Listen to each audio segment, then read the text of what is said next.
Desobediencia civil, del escritor y filósofo estadounidense Henry David Thoreau. ¿De qué trata este libro? Pues, como dice el propio autor en el título, se trata de un ensayo que explica los principios básicos de la desobediencia civil, que él mismo puso en práctica. La desobediencia civil es una forma de protesta no violenta, que consiste en negarse a cumplir con las leyes o las órdenes de un gobierno que se consideran injustas o ilegítimas. El objetivo es mostrar el desacuerdo y la resistencia, y presionar para conseguir un cambio social o político. El libro fue publicado por primera vez en 1849, pero se basa en una experiencia personal que tuvo lugar en 1846. En ese año, Thoreau se negó a pagar sus impuestos al estado de Massachusetts, porque estaba en contra de la guerra que Estados Unidos había iniciado contra México, y de la esclavitud que se practicaba en el sur del país. Por este motivo, fue detenido y encerrado en la prisión de Concord, su pueblo natal. Allí pasó una noche, hasta que alguien pagó su fianza y lo liberó. Sin embargo, Thoreau no se arrepintió de su acto, sino que lo defendió públicamente en una conferencia que luego se convirtió en el libro Desobediencia Civil. En el libro, Thoreau expone sus argumentos para justificar su desobediencia. Él parte de la idea de que el gobierno no es más que una herramienta al servicio del pueblo, y que su legitimidad depende del consentimiento de los gobernados. Si el gobierno actúa contra la voluntad o el interés del pueblo, o viola los derechos humanos o naturales, entonces pierde su autoridad y se convierte en una tiranía. En ese caso, los ciudadanos tienen el deber moral de resistir y de desobedecer. Thoreau critica duramente al gobierno de Estados Unidos, al que acusa de ser corrupto, hipócrita y opresor.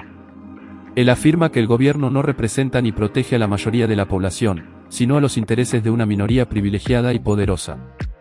Él denuncia que el gobierno usa la violencia y la coerción para imponer sus decisiones, y que no respeta ni la democracia ni la justicia.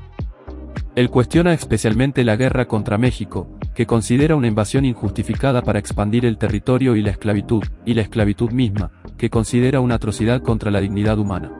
Thoreau propone como alternativa a la obediencia ciega o pasiva, la desobediencia civil consciente y activa. Él sostiene que cada individuo tiene el derecho y el deber de seguir su propia conciencia y su propio juicio moral, por encima de las leyes o las órdenes del Estado. Él recomienda actuar con coherencia y con firmeza, sin recurrir a la violencia ni al odio, sino al diálogo y a la persuasión.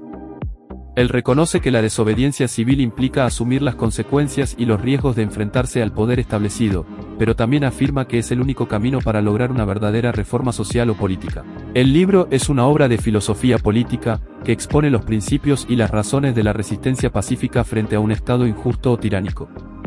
El libro se inspira en la tradición del pensamiento liberal, que defiende la libertad individual, la propiedad privada y el contrato social.